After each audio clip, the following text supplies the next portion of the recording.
سڵاتان لەبێتوام کاتتان باش بینەرانی خۆشەویستی تلڤیزیۆنی کۆمەڵە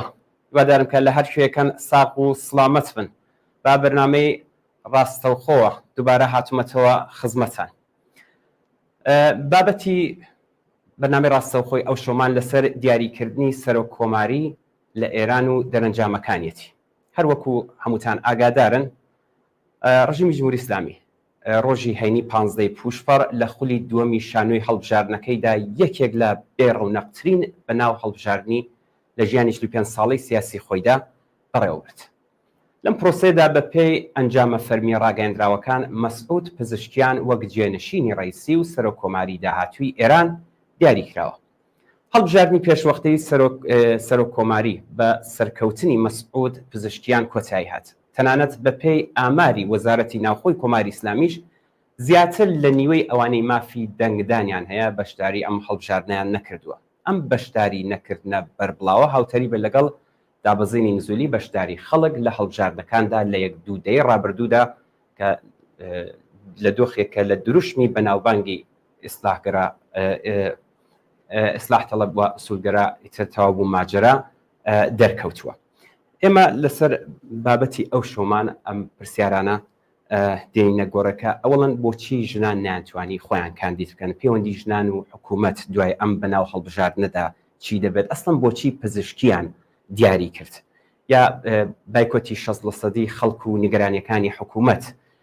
یا لە دوای ئەم بەناو هەڵبژاردنەدا ئیسلاح تەڵەبەکان ئایا دەتوانن هێز و دەور و نەخشی خۆیان بنوێنن.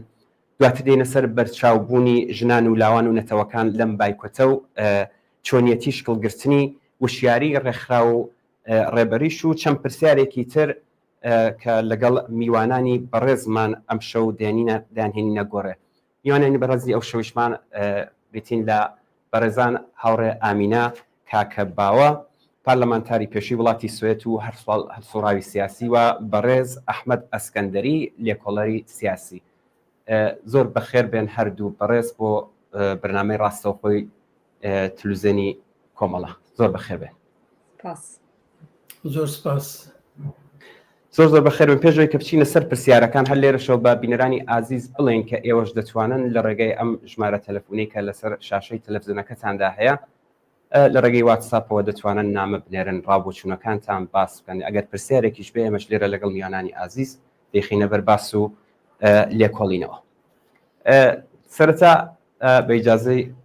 بەڕێز کاک ئەحمەد ئەسکەندەری لە هاوڕێ ئامینەوە دەست پێ دەکەین. هاوڕێ ئامینە پێ باشە لێرەوە دەست پێ بکەین. بۆچی ژنان نانتوانی ئەسەن خۆیان کاندید بکەن یا ئەسەن بڵین هەر بۆ نمونەگە بیهێنینەوە ئێمە لە وڵاتی وەکو پاکستان وەکو هند وەکو تورکیا دەبینین ژنان وەکو سەرۆک کۆمار وەکو نخست وەزیر دەتوانن خۆیان کاندید بکەن و هەڵیش بژێردرێن. بۆچی ئەوان ناتوانانی و بۆچی لێران ئەم ئیجازەیە پێنادرێت؟ پێشەکەی وێڕای سڵاو و ڕێز بۆ جەنابتان و هەموو کارکنانی تێوێ کۆمەڵە و هەموو بینەران و بیسەرانی ئەم پرۆگرامەوە هەروەها بۆ هاوڕێی خۆشەویست و میوانی خۆشەویست کاک ئەحمەد ئەسکەندەری دیارە هەردووکمان لە ستۆکۆڵمین لە شوێنی جیاواز. هەروەکو جەنابتان ئاماژەتان پێدا لە ئەوەڵەوە کە ئەمە واخانە انتخابات نییە، ئەمە دەستنیشانکردنی یەک کەسە کە بۆەوەی ئەو جمهوری ئیسلامیە خۆیان خستۆتە قەیرانێکەوە دەیانەوێ کەسێک ڕزگاریان کاوە. من ئەوەش دەتوانم بڵێم ئەوەڵین شتێکە پارلەمانی ئوروپا یا ئوروپای مشتەرک پەیامیدا کە تەبریکیان پێکوتووە کوتیان ئێمە حازرین بۆ هاوکاری ناوە ئێمە ئامادەین کە لەگەڵ ئێران بتوانین دانیشتن بکەین و ئەوە یعنی جمهوری ئیسلامی هەموو کەس دەزانێ و بەتایبەت ژنانی نەک کوردستان هەموو ئێران و هەموو نەتەوەکان و هەموو چینە جیاوازەکان نەزانن کە جمهوری ئیسلامی لە قانونی ئەساسی خۆیدا کە بەر ئەساسی شەریعەتە و شەریعەتی شیعەشە و هەر کەسێک پیاو نەبێ و شیعە نەبێت و ئەم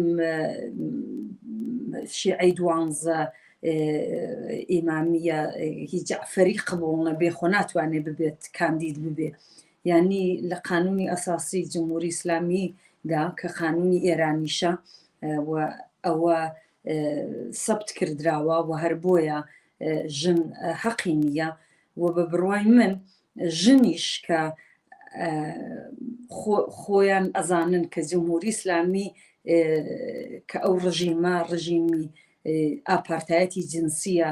دژ بە ئینسانە دژ بە ژنە دژ بە ژینگەیە دژ بە کرێکارە دژ بە لاوانە دژ بە هەموو زیندەوەرێک کە لەسەر ئەو جمهوری ئیسلامی قبول نەبێ و دژیەتی جا هەر بۆیە ژنان کە لە ئەم 2 ساڵی ئەخیردا بە تایبەت کە ئەزانین لە شۆڕشی ژن ئازادیەوە کە دەستی پێکردو کە لە شاری ئێمە لە سەقزەوە و لە کوردستانەوە کە جریقەی ئەو شۆڕشە لێدراوە لە وەختەشەوە ژنانێکی زۆر هەردێنە مەیدان و هەر لە وەختەشەوە کە مەسەلەن بۆ نمونە بیڵین کە ئێستەکانە شەریفەی محەممەدی حکمی ئەعدام بەژن کەم دراوە لەم چەندەهای آخر بەڵام ئێستەکانە لە دوای شۆڕشی ژنجیان ئازادی بۆی کە ژنانی کوردستان و ئێران بترسێنن حتا حکمی ئەعدام دەدەن بۆ ئەوەی کە لە قانونی خودی ئێراندا خۆ نووسراوە کە خەڵک حەقی هەیە لە کۆڕ و کۆمەڵی کرێکاریدا کە هەڵبەتەی جمهوری ئیسلامیە بتوانن خەباتکەن شەریفە هەر بۆ خۆی لە چوارچێوەی و قانونەدا خەباتی کردووە بەڵام ئێستا تۆهمەتیان لێداوەوە حکمی ئەعدامیان بۆ دەربڕیوە یعنی ژنی کوردستان و ژنی ئێران و ژنی بەلوچ و چوزانم ژنی هەمووی ژنانی ئێران ئەوانەی کە دەزانن و تۆزێک لە زاتیاندا مەسەلەی ئازادی و دموکراسی و حق و حقوقی خۆیان ئاگان دەزانن ئەوە جمهوری ئیسلامی ئەو ڕژیمە دیکتاتۆری ئیسلامیە ڕژیمی ئەوان نییە با بچینە سەر خودی پزیشکیان زۆر بە ئیفتخارەوە لە چەندانە پرۆگرامدا کە بەر لەوەی کە ببێتە پرزیدنتی جمهوری ئیسلامی ناڵەمی ئێران دەڵمی پرزیدنتی جمهوری ئیسلامی چونکەوەی انتخاباتی جمهوری ئیسلامیە بەڕاستی خەڵک نییە چونکە خەڵک شرکەتی نەکرد بە تایبەت ژنان و ئەقلیەتەکان شرکەتیان نەکرد بۆ خۆی وتی کە ئەو هیچێک لەو دەست پێشخەرانە بووە کە کاتێک خومینی هاتە سەرکار و کاتێک ویستیان کە ئاپارتایەتی جنسیدا بمەرزێ و ژنان نەچنە سەرکار بە بێلیباسی ئەوە قسەی خودی خومینی بوو یعنی تۆ ئەگەر سەرپۆشن نەبێ و حیجابی ئیسلامی نەبێت تۆ لیباس لەبەر نییە ئەو خودی پزیشکیان کوتی من هیچێک لەوان نەبووم کە لە دامژگاکاندا لە سەرکار کە کتومە ژن حەقی نییە بێتە مەدارس بۆ دانشگا لە ئەوڵەوە هەرچەند خۆی وە قسەی خۆیەتی کە خەڵک ئاعترازی کردووە و گویان نەدا حەسەی مەسوولی دانشگا چوزانم مامۆستاکان حەولیاندا وەلێ ئەو گوێی بە کەس نەدا و ئەو هەدەفەی ئەو بووی کە دواییش تەسویب کردرا لە قانونی جمهوری ئیسلامیدا ئەوەیە پزیشکیان لەبەرەوەیە کە واقعاً پزیشکیان هەر دەستی ڕاستی جمهوری ئیسلامیە بۆ ئەوەی کە ئەو کۆماری ئیسلامی لە ئەم قەیرانەی اقتصادی و سیاسی و ئەوە بەنەوعێک بێنێتە دەرێ ڕوو بە غەرب ئەوە بە بڕوای من لە ڕوو بە غەرب ئەو دەرگایانە لە بیرمان نەچێتەوە هەروەکو خاتمی دەرگاکان تۆزێک باز بوون و تاوەکوێ بە جیهانیان شتێکی تر نیشاندا و لە ناوەدا هەر هەمان سەناریۆ هەر هەمان سیاست و هەر هەمان سەرکوب و ماشینی کوشتن و بڕین و ئیعدام و تەرۆر و ئەوەیە یعنی هەر بۆیە خەڵکی بە تایبەت کوردستان و ژنانیش ئێران و کوردستان دەزانن هەمان هەر خەڵک بەعام دەزانێت کە ئەم جمهوری ئیسلامیە هەر ئەو کەسانی کە خۆی ئینتخابیەکە هەر ئەوان دەتوانن ببن بە ڕاهبەری ئەو ڕژیمەش و خەڵکانێکی ئازادی خواز و ژنان بە تایبەت ناتوانێت ئەوە بکات هەتا ژنانی خودی جمهوری ئیسلامیش ناتوانێت چونکە ئەوە بەر ئەساسی جنسیەت فقط جنسی پیاوەتوانێت ببێتە سەرۆک کۆمار یا ئەوەیە کە ببێتە سەرۆک وەزیران لە ئەو وڵاتە ناوی وڵاتانەی ترت بر وەکو هێند و پاکستان و ئەوانە دیارە وڵاتانە خۆیان مەسەبی خۆی جیاوازیانێ پاکستان ئەکسەری موسڵمانە بەڵام لە قانونی ئەواندا ئەوە نییە کە ژن نەتوانێت مەسەلەن و ئەقلێتای تر نەتوانن ببن بە خۆیان کاندیدکەن بۆ سەرۆک وەزیریە بۆ پرەزیدنت بڵێن. زۆر باشە چینە لای بەڕێز کاک ئەحمەد ئەسکەندەری. کاک ئەحمەد پێشەوەی کە باس بکەین لە ئەم بەناو هەڵبژاردنە بابینە سەرەوەی کە ئەم مردنی ڕئیسی جا بە ئەنقەز بێت یا شتێکی تری لە پشتا کولەن بێدەنگ بوون، ینی هیچ باسی لێ ناکرێت و دەنگۆی ئەوەش هەیە کە مەرگی ڕئیسی یا مردنیا کوشتنی ڕئیسی گوماناویە. دیارە بڵین زۆر ئاگاهانە و بیریان لێکردبێتەوە وەکو کەسێکی وەکو پزیشکی وەکو جۆری کە هاوڕامینە خۆی ئاماژەی پێدا دەستی ڕاستی خودی حکوومەتە ئەمان دیاری کردووە. پرسیارەکەم ئەوەیە ئەمە بڵین مهندسیەکی سیاسی نەبووە بە ڕای ئێوە، چون ئەو جۆری کەوتم دەنگۆی ئەوە هەیە کە مەرگی ڕئیسی گومانایی بێت. ئەگە خۆشتان ئاگادار بن و بۆ هەموو لایەکیش ڕوونە ئەمە خودی قالیباف و جەلیلی یەکێک لەو کەسە متمانە پێکرا و جێگەباوەڕی خودی عەلی خامنەی بوو، بەڵام بۆچی پزیشکیان دیاری کرا؟ بێڕایسلااو بۆ ئێوە بینەرانی بەڕێز سپاس کە باگەشتان کردوون و سلااو بۆ هەوڕێ بەڕێز ئامینەی کاکە باوە. زانی مەسەلەکە ئەوەیە کە جارێگەر ئیجازەم پێ بدەن یەک شتی چکۆلە لەسەرەوە کە ژن بە قانونی ئێرانە چۆن نووسراوە کە بێتە ببێ بەسەر کۆماریانە لە قانونی ئەساسی ئێرانە نووسراوە بە فارسی نیان نووسیە و شێکی عەرەبیان بەکار بردووە نووسیانە سەرۆک کۆماری ئێران دەبێت ڕەجولی سیاسی بێ. ڕەجل تەبعەن بە عەرەبیانی پیاو، بەڵام چەند ساڵ لەمەوە بەر کچی ئایەتوڵڵا تاڵەقانی خۆی کاندید کرد کە ببێ بە کاندیدی سەرۆک کۆمار ببورنەوە هەتاوەکەی ئەگەر هەور دێت وەڕوا اینەکە من تاریکە من نییە بڵێ لە ئەوە کامپیوتەرەکەم بە کێشە دەرەقەتی دێ. جا ئەو کە خۆی کاندید کرد کوتی چوونە ناو تەفسیری وشەی ڕەجولە، وتی ڕەجول بە معنای پیاو نییە، ڕەجول ینی مرۆڤ، یعنی ئینسان ئەم مرۆڤە دەتوانێت ژن بێ و دەتوانێت پیاوش بێ. خۆ معلوم بوانە تەبعا لیان قبول نەکرد و ڕۆی ئەوە بەجێی خۆی. دەزانی من ئەگەر بە کورتی بێڵێم مەسەلەی ڕئیسی و کەوتنە خوارەوەی ئەو هەلیکۆپتێرە بەڕاستی ئەوە یەکێکە لەو شتانەی کە وەکو نهێنیەکی دەوڵەتی هەردەمێنێتەوە. ئێستا لەم سوێدەی کە ئێمە تێدا دەژین تقریبا 38 ساڵە سەرۆک وەزیرانێکی زۆر خۆشەویستی ئەم وڵاتە لە ناوەڕاستی خیابانە کوژرا، هەتا ئێستاش معلوم نەبووە کێ کوشتوێتی.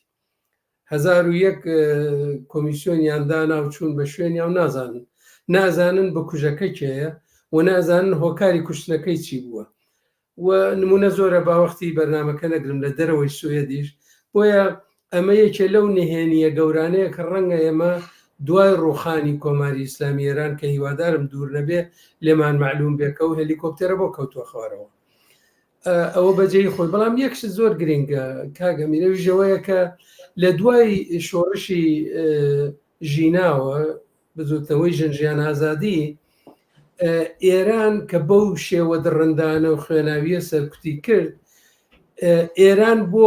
دەرفەتێکە گەڕا کارێم ئێران مەبەستم کۆماری ئیسلامیە بۆ دەرفەتێکە گەڕا بە دەرەوە بە تایبەت بڵێ کە نەبا بە هەموو شتێ لە جێی خۆیەتی، ئێمە لە جێی خۆمان دانیشتوین،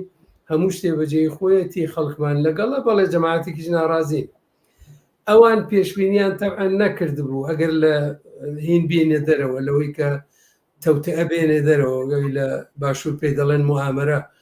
کانسپیرێشن تێوەری لەوانە بینە دەرەوە، ئەوان وایان دانابوو ساڵی ئایندە هەڵبژاردنێ ببێ ڕئیسی دووبارە ئەبوو بە کاندید و دووبارە هەڵبژێردراوە بە احتمالی زۆر زۆر. بەڵام ئەمەیان لێ تێکچوو کە لێیان تێکچوو، ئەم تێکچوونە هاوکات بوو لەگەڵ دوو ڕووداوی یاسی ڕووداوی گەورە. یەکەم ناڕەزایەتی خەڵک لە جێی خۆیەتی، شۆڕشی ژینا وەکو پۆلوی ژێر خۆڵەکەوە ماوەتەوە ڕاستە ئێستا ئێمە خۆپیشاندان نابینین بەڵام ناڕەزایەتی هەر هەیە ئەوە تا بە ڕێزامینە بە دروستی ئاماژەی کرد بە شەریفەی محەممەدی کە نەچەکی هەڵگرتووە نە لەگەڵ حیزبی سیاسی بووە نە هیچێ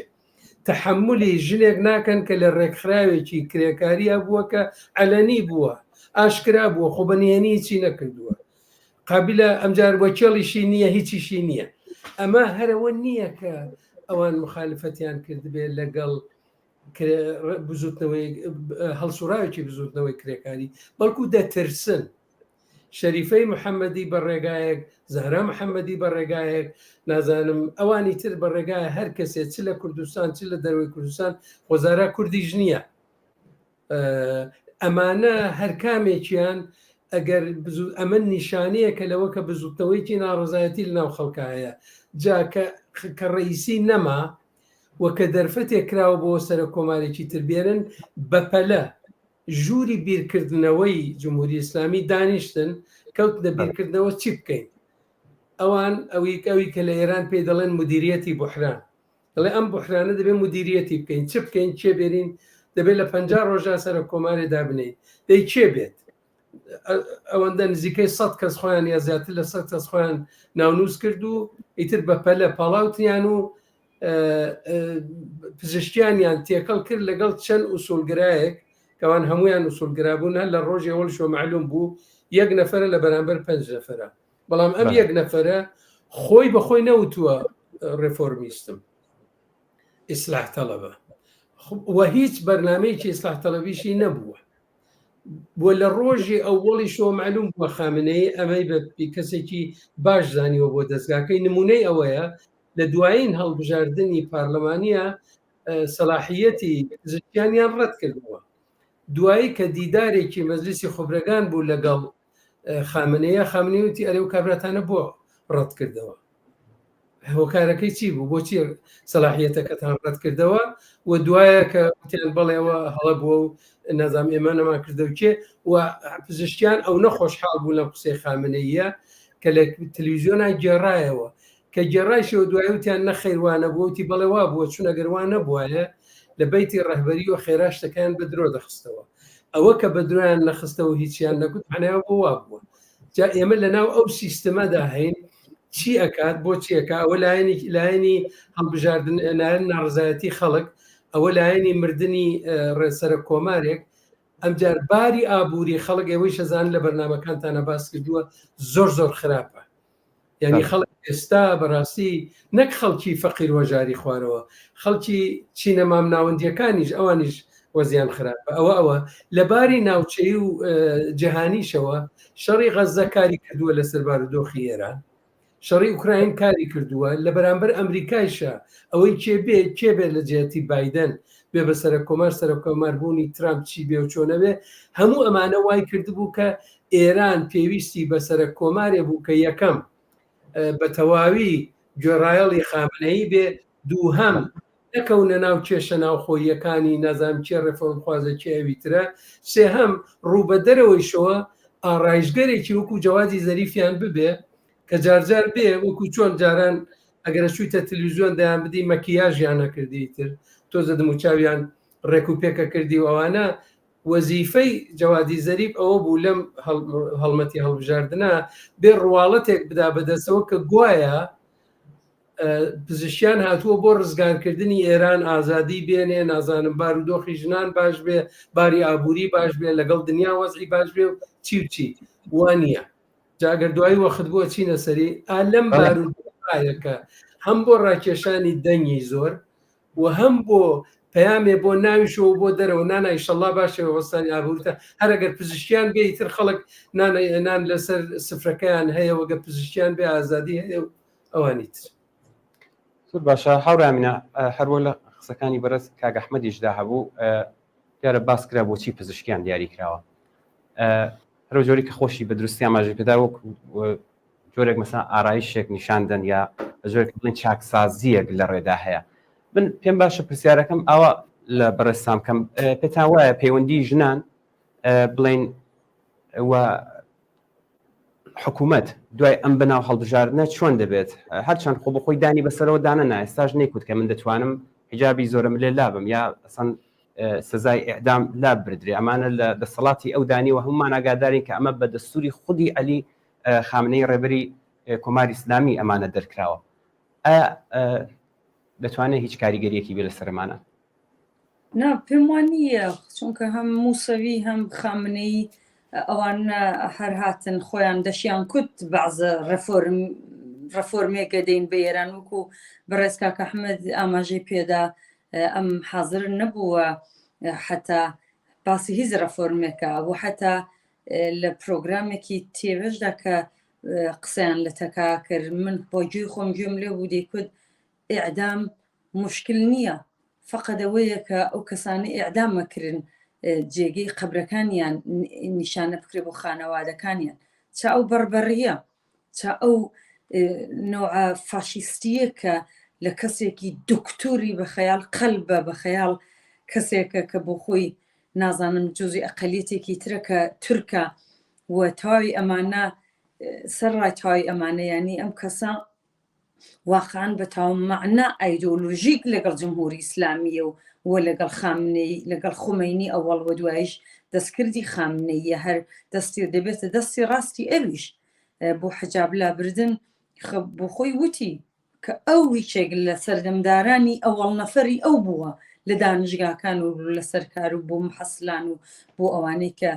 لە تەبەقەیەکی تر لە کۆمەڵگان و دوایش کرا بە قانون بۆ هەمووی ژنانی ئێران کە ئێستا حتا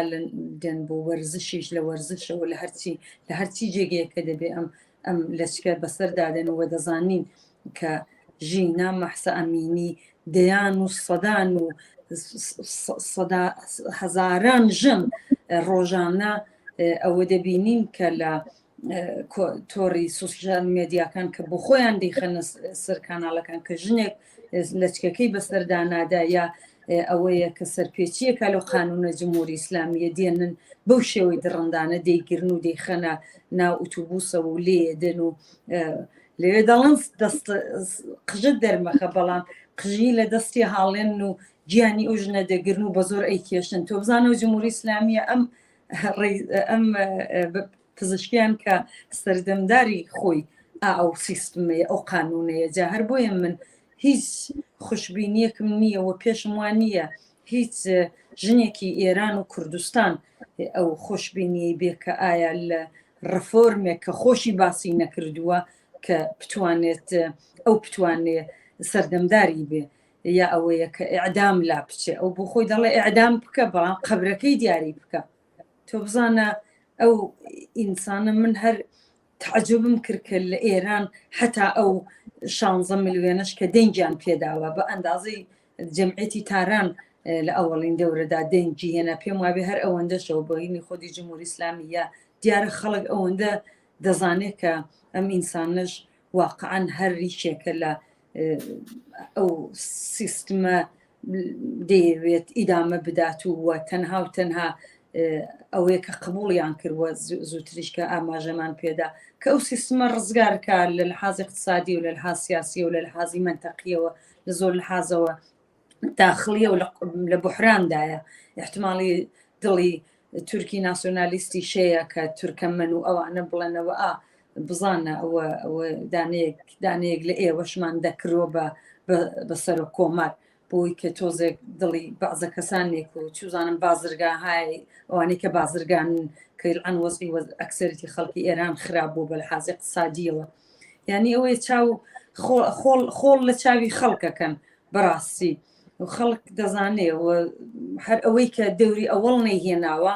و هەر ئەوەش کە دەوری دووەم کەمترین خەڵک ڕێگی داوە ئەوە بەیانگەری ئەوەی نیشان دەدا کە واقعاً ئەو پزیشکیان هیچ جێگەی باوەڕ و جێگەی احتمانیە بۆ ئەوەی کە تەغیر و تەحولێک لە ئێراندا و لە کوردستاندا و بۆ ئەقەلیەتەکان و بۆ هیچی ئەوە ئیدامە هەیە هەر ئەو جمهوری ئیسلامی و هەر بۆ ماشێنی ئینسان کوژیە ئیدامە دەدا.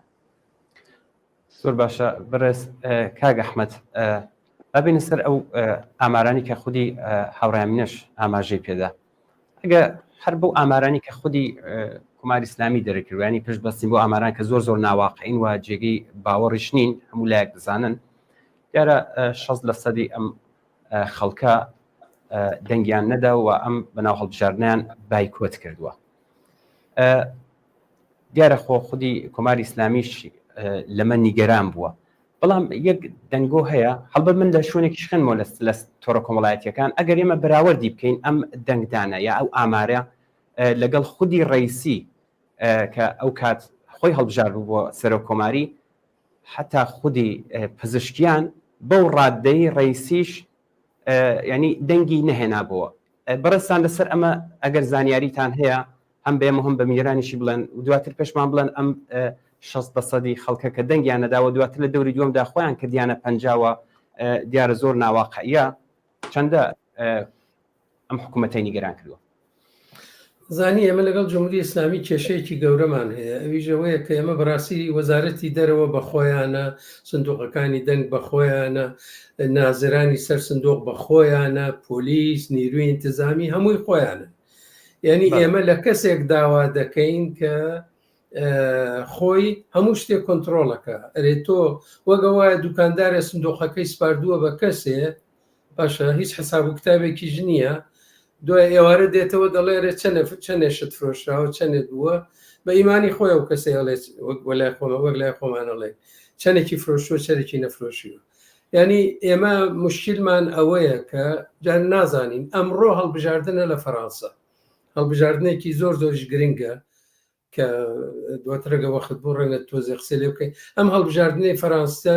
زۆر چارە نووسازە ئەمڕۆ من کە بە دوواداچوونی دەنگ و باسەکەمە کرد سعات 12 هەمیشە لە فەڕەنسا ئەو عادەتە هەیە سعات 12 نیمەڕۆ وەزارەتی ناوخۆ ڕایەگەیەنێکە لەم هەڵبژاردنە هەتا سعات 12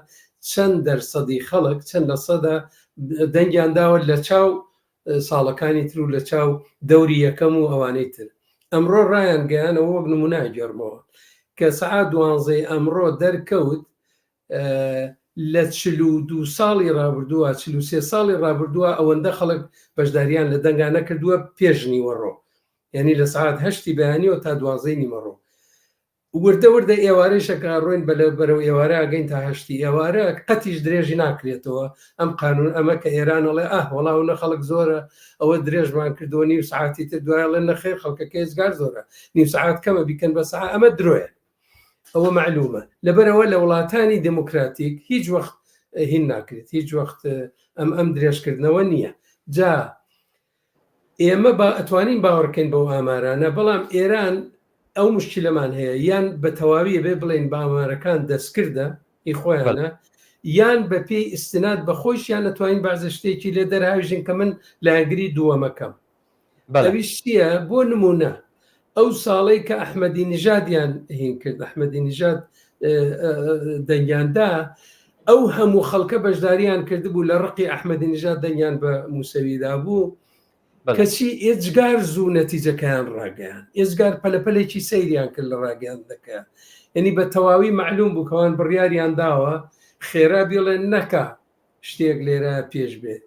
ئەم جارە لەگەڵ جارەکانی پێشوو شاگەر مقایسەیەکەی هێندێک ناهەمانجی دیارە بەڵام هێندێشتی هەیە ناتوانانی بیشاریتەوە مەسەلەن ئەوە کە ئێوە ئاماژەتان پێکرد ڕئیسی 30% ئەو کەسانەی کە توانایی دەنگدانیان بوو ئەوی لە ئێران پێی دەڵێن واجدینی شەرایط 30% دەنگیاندا بە ڕئیسی لە دەوری دووەما کە گۆیە نزیکەی 50% خەڵک بەشداریان کردووە بە پزیشکیان 27%. ئەمە قسەی من نییە ئەماری ڕسمیە لە 61 ملیۆن واجدینی شەرایط 16 ملیۆنە هەرکەس تەلیفۆنەکەی لە بەردە سیایەتی لی بدا 16 ملیۆن لە 61 ملیۆنە کاتە 27 لە 27 باشە ئەمە یەک دوو ئەوەی کە جیایی کردووە لە مەرحەلەیەکەوە بۆ مەرحەلەی دوو ئەوە ئەتوانێت ڕاست بێت لەبەرەوە خەڵکانێکی زۆر دەنگیان نەدا بە مەرحەلەی یەکەم بەڵام لە دووەمەکەی هاتن دەنگیاندا ئەویش مقایسەکەم لەگەڵ هەڵبژاردننی بەریتانیا لە ئینگلیستان ئێستا حیزبی کارگەر حیزبی کاری بەریتانیا کە ئەو هەڵبژاردنە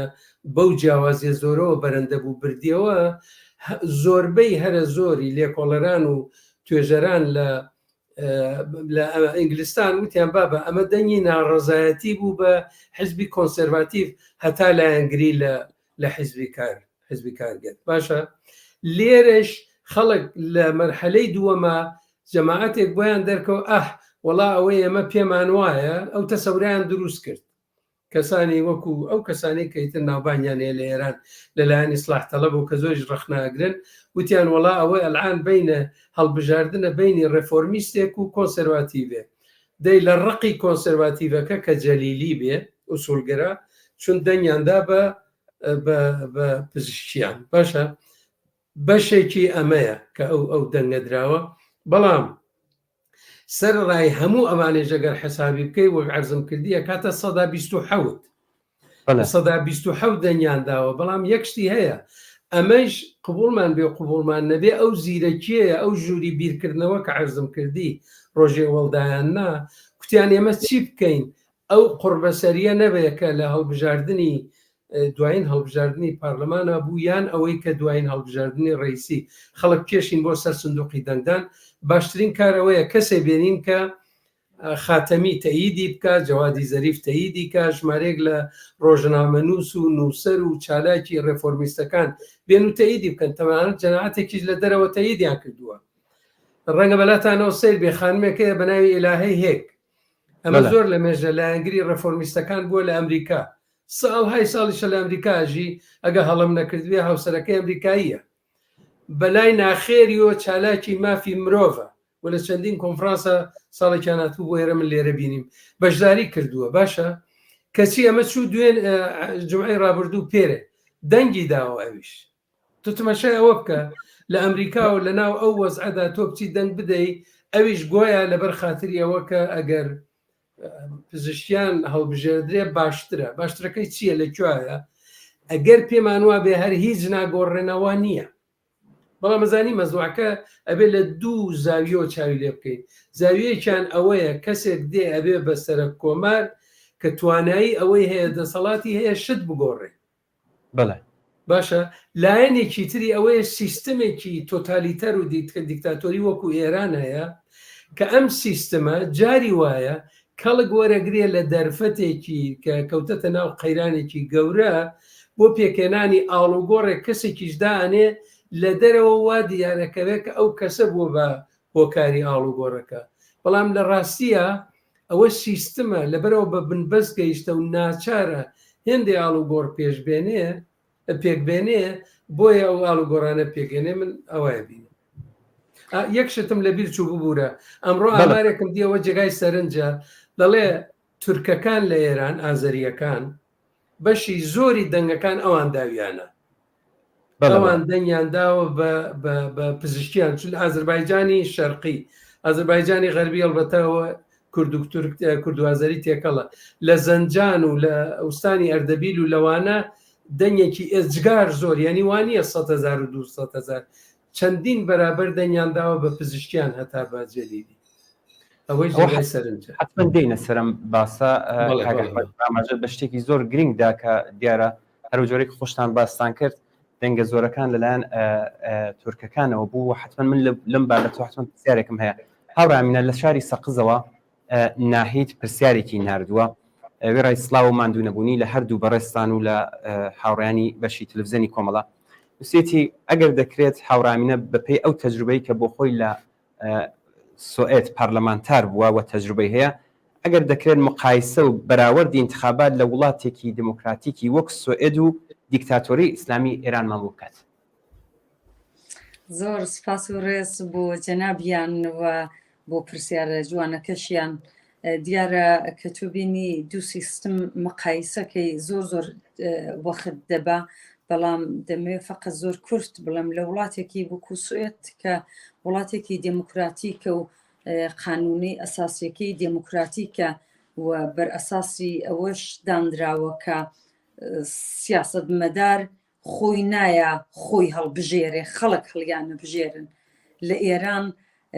لە هەر تۆ عزوی پارلەمان بی سەرۆکوەزیر بی سەرۆکۆمار بی دەبێ خامنەیی و ئەوە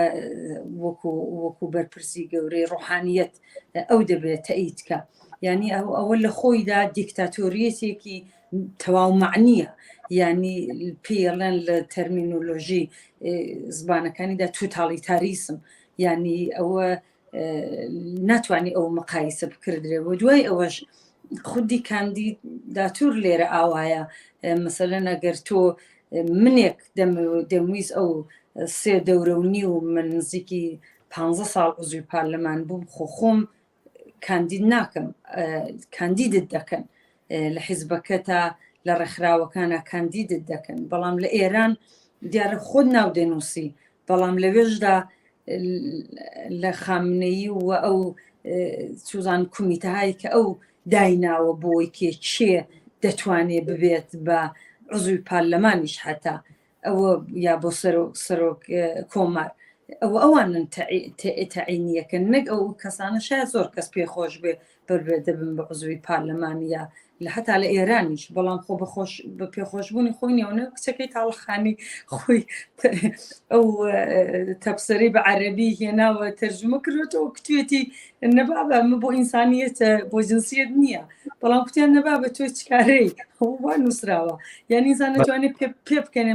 مەسخەرانە، ینی مەزرمۆنیە کە ئینسان پێ بکەنێ بە کچی تاڵەقانی ئینسان ڕێزیە بۆ ئەوانەی کە دشمنی سیاسی شتن کە حازرن هەنگاو هەڵگرن. بەرحاڵ من ڕێزم نییە بۆ سیاسەتیان و بۆ ئەو سیستمی کە ئەوانیش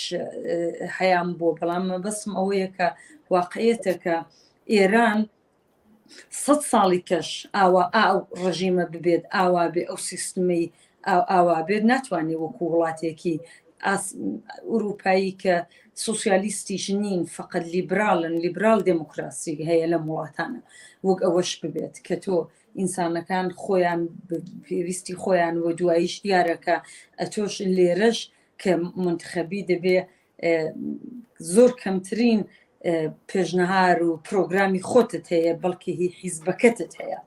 ئەوەشی هەیە هەتا وەک عزوی پارلەمان دەتوانی بڵێ من ئەوە دەکەم، من قەولمەدا بە خەڵک مەسەلەن لەسەر مەسەلەی ژنان، لەسەر مەسەلەی لە وەختەدا کە ڕێیمدا بە سوسیال دموکرات، قەولمدا کە لەسەر مەسەلەی کورد مەسەلەن کە بە تەرۆریستی ئەزانن و لەم لاوە لەو لاشەوە بە قارەمانی ئەزانن، یعنی ئینسانەکانی ئەو بەڵێنانە بدا. بەڵام ئەوە لە ئێراندا خۆشتیوانیە،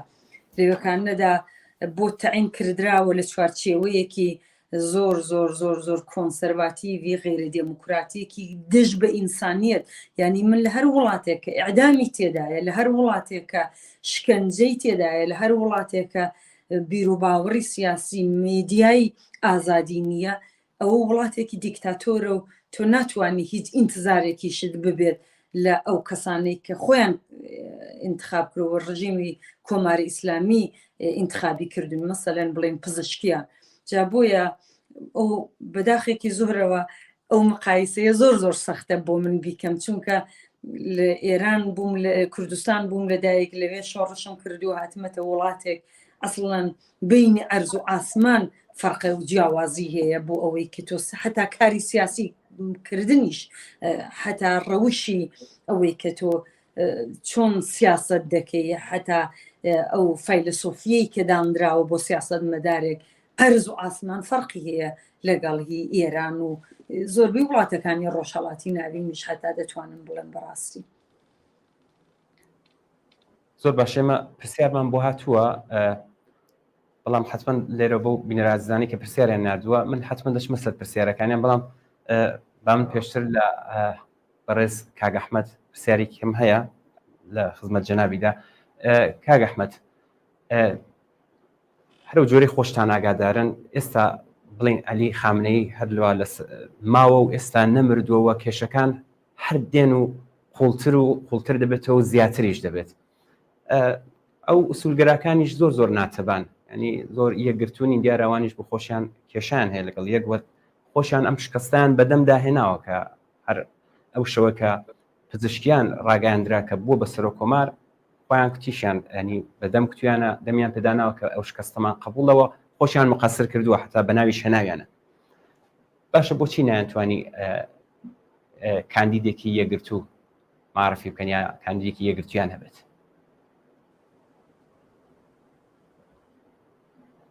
دەنگی کاگ ئەحمەد نایە بۆ من.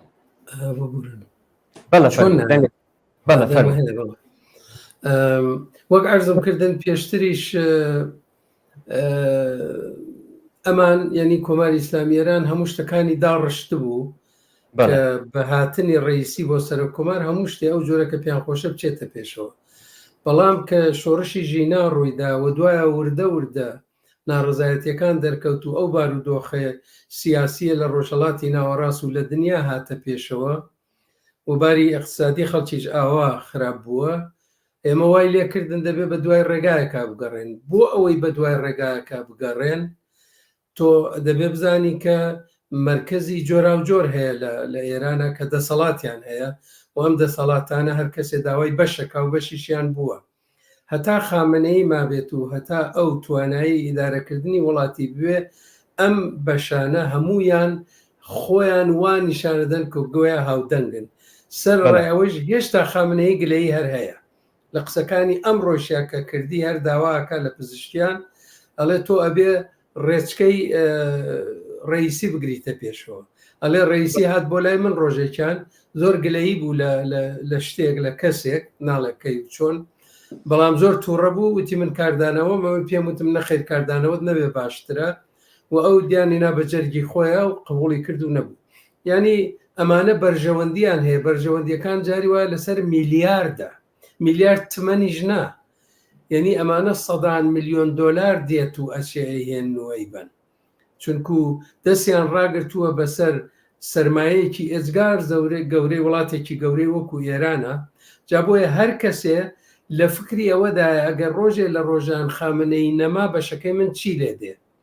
من ئەبێ جێگایەکەم ببێ خۆمی پێوە هەڵواسم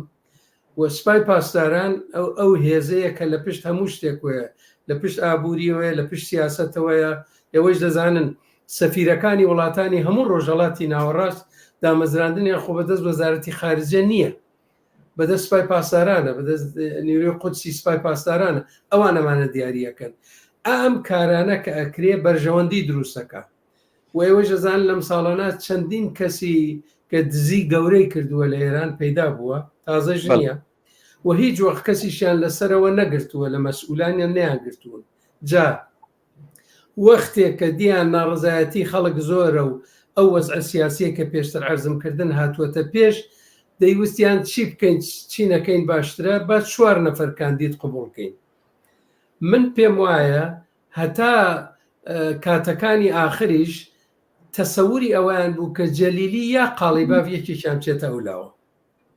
وایان دانابوو، چونکو ئەگەر لە دەوری یەکەمە ئەگەر سەیری دەنگەکانی قالیباف و جەلیلی بکەی هەردووکیان نزیکەی لە 150ە و بەم فێڵە شتێش کە لە ئێرانەکرێت دەتوان بیبەنە سەر و جێبەجێ بکەن. ئەو کاریان نەکرد، بۆ نەیان کرد، خۆ خامنەی وانە تەلەیفۆن کا بڵێ قالیباف چۆ دوا خۆوانە سیستمەکە ینی واکار ناکە، ئەوانە بەرژەوەندی خۆیانیان هەیە و دارودەسەی خۆیان هەیە. جەماعەتێ فشاریان هێنا بۆ قالیباف وتیان نابێت تۆ ئەی بیتەوە پاشەکشەمە کە ئیلا بیلا دەبێت بمێنیتەوە، ئەی نێو فشاریان بۆ جەلیلیش هێنا کە هەردووکیان چوونە پێشەوە. ئێوەش ئاماژەیەکتان پێدا ئێستا وردە اختلافەکان دەستکەوتووە دەرکەوتوو، ئێستا لە زۆر ژووری نهێنیە زۆر کەس جنێوەدا بەمیان بەویان ئەڵێ خەتای تۆ بوو، ئەگەر تۆ باتایەتی 50% بردەوە. جا ئەمە ئەو بەشەیە کە لە وەک عەرزم کردی تیۆری تەوتەیە، تەنانەت لە ئەمریکاش ناتوانن هەموو شتێ و بە دیقەتی ڕیاضی هەموو شتێوا ئەندازەگیریکەن بە شتێ ئەوان بچێتە پێشەوە. ئەوان حەزیانە کرد یا قالیباف لەوانەیە امتیازی زۆرتر بە قالیباف بوو بێ کە بێتە پێشەوە، کە زانیان ئەوە ناکرێ لە بینی جەلیلی و پزیشکیانیان پێ مناسبتر بوو، بە تایبەت کە توانیان وەک عەرزم کردی خاتەمی و زەریف و باقی ئیسلاح تەڵەبەکانیش هەڵسوڕێنن. گرنگ بۆ خامنەیی ئەوە نییە کێ هەبێ بە ڕێیس جومهور، گرنگ بۆ خامنەیی ئەوەیە سیاسەتەکانی بچێتە پێشەوە و ئەو خۆی ئەزانێ وەزارەتەکانیش ئەو دیاریەکە، هێڵی گشتی سیاسی وڵاتیش ئەو دیاریەکە. باشە کاک ئەحمەدیانی خودی خامنەی خۆتان ئاماژتان بە شتێکدا باستان کردکەوە نییە خودی عەلی خامنەی زەنگ لێدادا بڵێ قالیباف یا جەلیلی خۆ بچێنە دووە، بەڵام شتەکان وا دیارە وا نیشان دەدرێت کە خودی خامنەئیش خودی پزیشکیانی پێ مەسلحەت بووە. یعنی ئەگە چاو لە ڕفۆرخوازەکانیش بکەین کاک ئەحمەد، پێما بۆ خۆت زۆر باشتر ئاگاداری ئەوانیش ناتەبان ئەوانیش نایگرتوون ینی بە زۆری هاتن دەنگیاندا بە خودی پزیشکیانیشدا ئەسەن پێتا وایە ئەوان بتوانن لەم دەورەیەدا ڕفۆرخوازان ئەسەن دەورێکیان هەبێ یا هێز بنوێنن ناتوانن دانی چیان کرد ئەوەی کە خامنەی کردی ئەوە بوو ئەخە لێرا زیرەکیەکەی تر ئێمە جاری وایە گەر سیاست مەدارێکمان ناخۆش بێ پێوان وایە گەوجە هیچ نازانێ وان نییە هەموو دیکتاتۆرەکان لەنی بەشی زۆری دیکتاتۆرەکان لە زیرەکی ئامێننەوە لە زیرەکیەوە توانێت چۆن ئیدارەی دەوروبەرەکەی خۆی بکە خامنەی هاتە سەر و باوەڕێکە نا من پێش هەڵبژاردننی یەکەمیش احتمالی زۆرترم بەڕاستیەدا بۆ پزیشکیان بەڵام بۆ دەوری دووەم هەر تەواوم پێم وا بوو پزیشکیانە بێ بەسەر کۆمار لەبەر خاتری ئەوە کە وەک عەرزم کردی بۆ سیاسەتەکانی خامنەی ئەمە باشترە ئێستا بە نەوعێک چەکی کردوون ینی ئیسلاح تەلەبەکانی چەک کردووە تازە ناتوان شەڕی پێفرۆشن سبحینێ ترامپ لەوانەیە بێتە سەرکار ئەگەر ترامپ هات ئەمان نوێنەر وەزیری دەرەوەکەی نێرە ئەڵێم چۆن بیکەن بەعزی امتیازیشی پێداوی وتی نەرمشی قارەمانانە ئەگەر سەرکەوت دەڵێ زۆر باشە قازانجەکەی خوا ئەگەر سەر نەکەوت دەڵێ پێم نەوتن و ئەمجار بە خەڵکی جەڵێ خەتای ئیسلاح تەلەبەکان بوو کە سەر نەکەوت ئەگەر ڕۆزی اقتصادی ئێرانیش خراپ بوو دەڵێ خەتای ئیسلاح تەلەبەکان بوو بۆ ئەوە نەیهێناوە کە پێی وایە ڕێفۆرمیستەکان گرنگن یا ئەوان باشتر سیاسەتە بەنە پێشەوە نا بۆ ئەوەی هێناوە جوابێ بداتەوە بە ناڕزایەتیەکانی ناوەوە و دەرەوە دەنا پزیشکیان خۆ ناتوانێت حیجاببانەکانی مترۆی تاران ڕابک خۆ بەدەست ئەو نییە نیروی ئینتیزامی خۆ بەدەست ئەو نییە وەزارەتە گرنگەکان خۆ بەدەست ئەو نییە اقتصادی ئێران بەدەست سوپای پاسدارانە خۆ بەدەست سەر کۆمار نییە سیاسەتی دەرەوەش بەدەست سەر کۆمار نییە بۆیە ئەگەر تەواوی ئەمانە بەلای یەکەوە دابنەی لێت معلومە بێکە پزیشکیانیان هێناوە بۆ هێورکردنەوە و ئەمجار سیاستمەداری زانا کە بتوانێت ینی زانا کە بتوانێت پێشببینی داهاتووی بکە ئەوەیە کاڵێ لە بینی ئەمسیانە کامیان بۆ ئێمە باشترە خامنەی دایناون و پێی وتونیان پزیشکیانمان بە قازانشترە ئەگە پزیشکیان بێ کارەکانمان باشترە چێتە پێش بەڵە زۆر باشە ئێمە من بە دوو پامی بیلەرانیش بخێنینەوە شەماڵ لە شاری بۆکان نووسێتی ڕێگە چارەی خودی عەلی خامنەیی هەروە بنیانانی ئازیزیشتان بە کورتی هەڵبەت ئاماژیان پێداوە بۆ چارە سەرکردنی ئەم کێشەیە ئەو بوو کە ڕێگە بە پزیشکیان بدات بچێتە ناو هەڵبژاردنەکانەوە بۆ ئەوەی حکوومەتەکەی بە چراسەوزی خودی خامنەی بچێتە سازان لەگەڵ ئەمریکا تا بتوانێت تێچووی سیاسی کەمتر بدات بۆ نەرمیەکی قارەمانانەی تر ئەگەر هەردوو لاژ نەگەشتنە سازان و گەماڕۆکان هەروە بەردەوام بن خامنەی بناژە خۆزان دەتوانن نای حکوومەت و چاکسازی خوازانی بەرپرس لە درێژە قێرانی ئابووری و نەهامەتیەکانی خەڵک بهێنن ئەمە شەماڵ بۆچوونی ئەوە لە شاری بۆکان نردوێتی کاک هیوای ئازادیش لە پیرانشار نووسێتی کاگەمیر تکە ئەمەش بڵن کە پزیشکیان لە جیاتی ئەوەی دەستخۆشی لە دەنگدەرانی بکات دەستخۆشی لە خامنەی دەکات بەڵێ ڕۆژۆرەمیان کاگەحمەدیش باسی کرد دیارە عەلی خامنەی بۆ خۆی خودی پزیشکیانی پێ باشتر بۆ پێ مەسلحەت بووە دیارە بێ دەستخۆشیەکەش لە خۆشی بکاو بە خێراتنی هەردوو بەڕێزیشتانی کردووە هاوڕامینە بام دێمە سەر پرسیارێکی تر خۆشتان بە ڕوونی بینیتان لەم دەورەیەدا تایبەتەن لە دەورەیان بەناو هەڵبژاردنەدا ژنان لاوان نەتەوەکان زۆر بەرچاو بوون لە بایکۆتی ئەم بەناو هەڵبژاردنەوە زۆر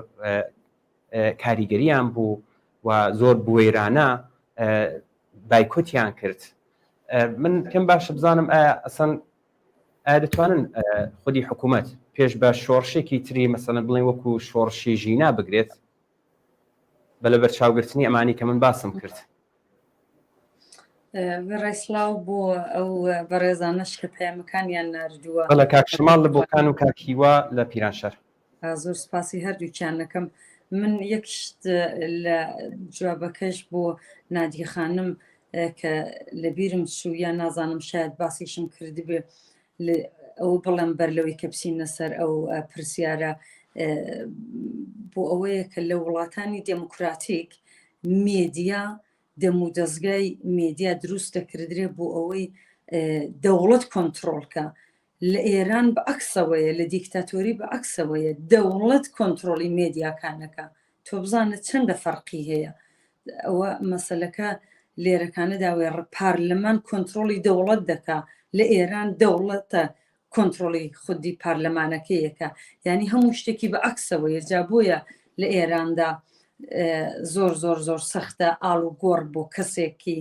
وەکو پزیشکیان وە یا بڵێن کە بەناو ڕەفۆرمیستەکان ئەوانە فقط ئاماژەمان پێدا منم کاکە ئەحمەد هەمزێ نابیشتان کە ئەوانە فقط ئەم سیستمەیان دەوێت چونکە خامنەی ئەوەی دەوێت ڕۆحانیەت ئەوەی دەوێت خۆخۆیان هیچ دەسەڵاتێکی تریان نییە ئەوەی کە ژنان و لاوان و ئەقلیەتەکان معلومە لە تاریخی ئێراندا کە بچینە بەشی کوردستانەکەی لە ئەوڵەوە دیارەکە گەلی کورد کە شۆڕشی کردووە هینی 100 ساڵەی خۆی بۆ خەبات بۆ ئازادی ئەم 50 ساڵ 6 ساڵی ئەخیریشی ژن هێناوەتە ناو مەیدان و ژن بۆ خۆی حوڵی داوە کە لە شۆڕشی چەکداریەوە و لە خەباتی مەدەنیەوە و لە خەبات بۆ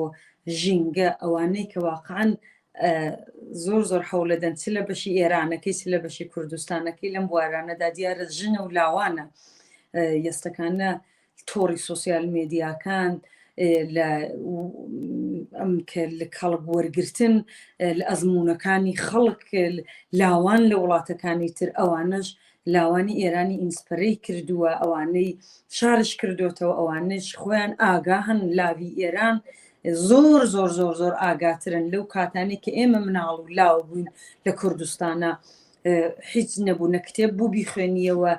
ئەوەی کە کتێبی جمهوری ئیسلامی نەبووەوەی مەگەر کۆمەڵە مەسەلەن ئێمە مانانێکە لە دێکەی ئێمە ڕۆژنامەیە باتەیە بەو سەوادە کەمێک کە بوومان بتوانێت ئەینا گوێت دەگرێت بە ڕادیۆ ئەینا خۆ هیچی تر نەبوو بیخوێنیەوە کە ڕادیکاڵ بێ و کە ئەوە تۆ هەڵبخڕێنێ بۆ شتێکی هەنگاوێکی باشتر ئەگەر کتێبە ڕادیۆ کۆمەڵە وەختە نەبووایە یا حیزبانەی تر بڵێن جا هەر بۆیە ئێستەکانە جوانی لاوی کوردستان و ئێران یەک ئینتزاری تریان هەیە لە سیاسەت مەداران دەبینن کە لە وڵاتانی تر لاوانەکە چاوکە لە پارلەمان و لە سیستمی سیاسی سوێت لە جوانی 19 ساڵەوە دەبێتە عزوی پارلەمان لە جوانترینی مەسەن چەندان وەزیرمان هەیە کە لە ژێر هیچیان لە 25 ساڵ ویشیان 27 ساڵە مەسەلەن ئەوانە هەمووی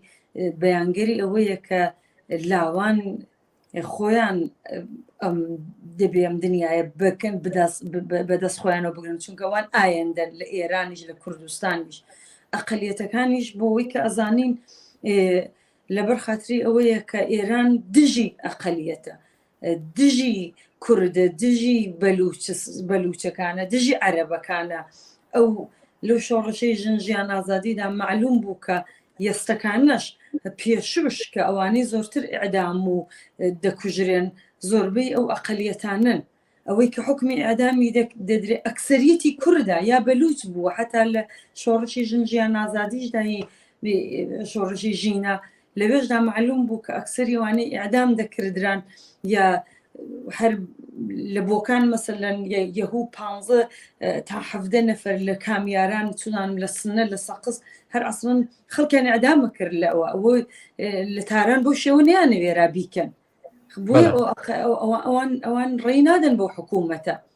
خۆ پزیشکیان هیچ نەقشێکی نەبوو لەوەدا یەستەکانە ژنیەتی خۆ ئێستا ژنی کتووەکە ئەو کارەی سپای پاسداران و گەشتی ئەرشاد و نازانم ئەوە کردیان دژی ژینا و دژی نازانم تای ئەو لاوان نزیکی 80 تا 100 مناڵی ژێر 16 ژێر 18 ساڵ لە ئێراندا کوژرا لە 2 ساڵی ئەخیرە خۆ هیچیان نەکرد لێرە یەکدانە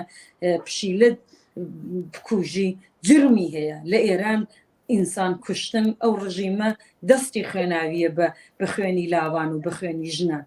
با ژنانی شەرەوەی کە زووتر ئاماژەمان پێدا ژن لە قانونی ئەساسی جمهوری ئیسلامیدا حەقی ئەوەی نییە تەنها بۆیە حەقی ڕێی هەیە بۆ ئەوەی کە ئەو سیستمە بێڵنەوە یعنی بۆ ئەوەش هەتا ئیسفاداکەن لە دەنگی ژنان بۆی کە بڵێن چاوکە ئەوە ئێمە خۆ با پێمان بڵێن کۆماری ئیسلامیەوە لێ ژن حەقیە دەنگ بدا تی ژن دەنگ بدا یانی ئەو سیستمە دژی خۆی دەهێڵێتەوە یعنی ئەوەیە مەسەلەکە بۆیە ئەوان نایانەوێ بۆیە ژن ئەکسەری ئەوەی کە ئاگاهە و ئەوەی کە ئەتوانێت ڕێی بدا نایدا بە خاتری ئەوەی ناتوانێت دژی خۆی دژی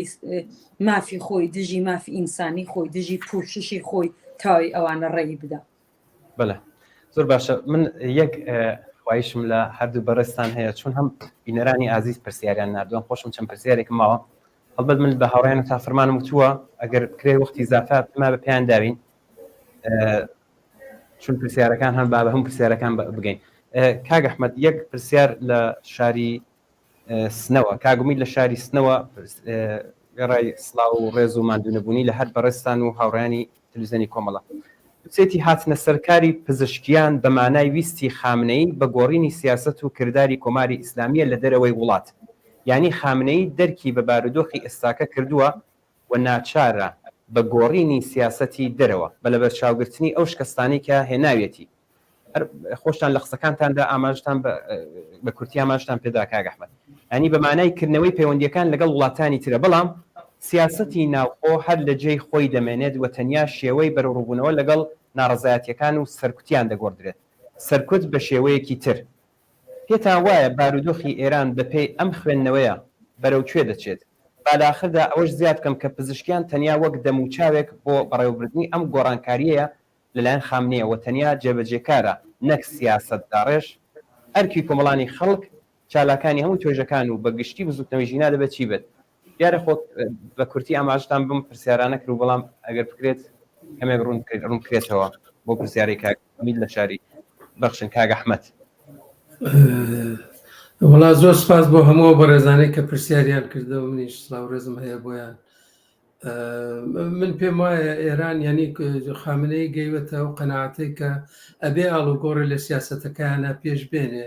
ئەم ئاڵوگۆڕە بۆگە عەرزمکردن ئێستا کە وەزەکە ئاوای لێ هاتووە و سەرۆک کۆمار و وەزیری خارجە هەردووکیان بەیەکەوە لە کەوتنە خواری هێلیکۆپتێرەکان مردن،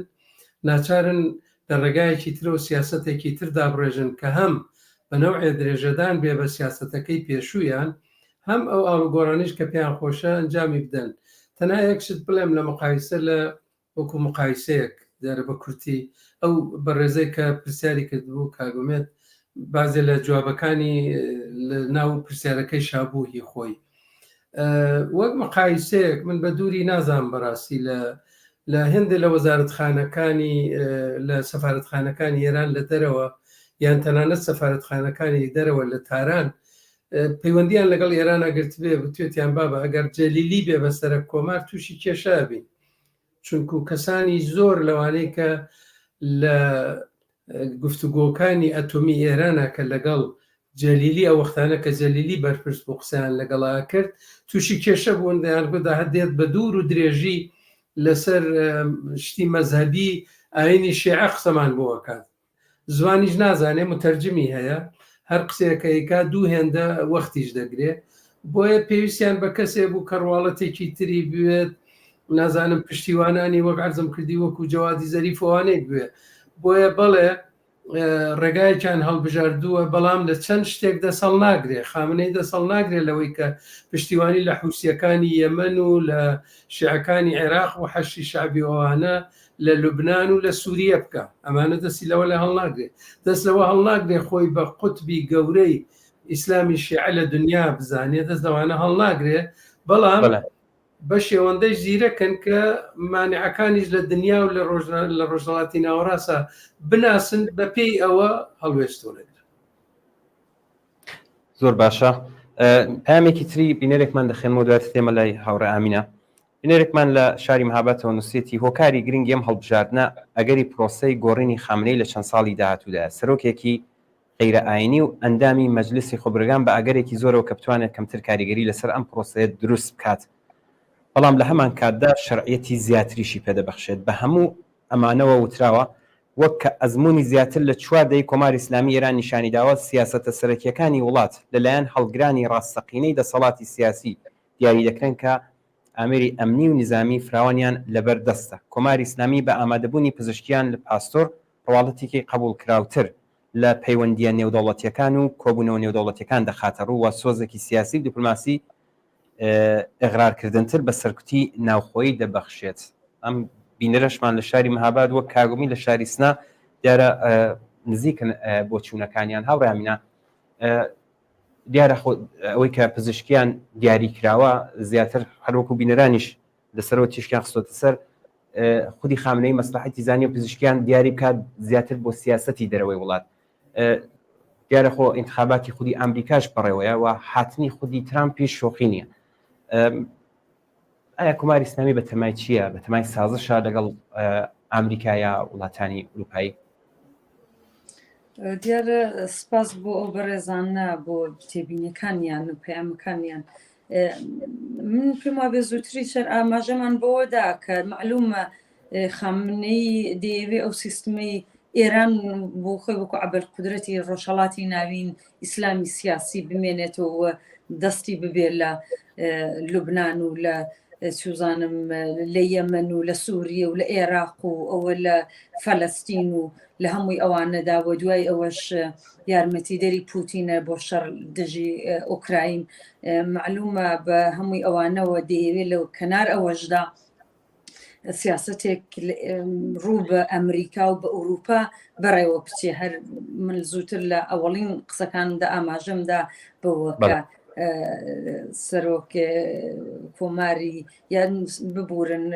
بەرپرسی پارلەمانی ئەوروپا بە تەبریکی ناردووە ئارەزوی ئەوە بوو کە بتوانن لەگەڵ سەرۆک کۆماری ئێران پزیشکیاندا ملاقات بکەن و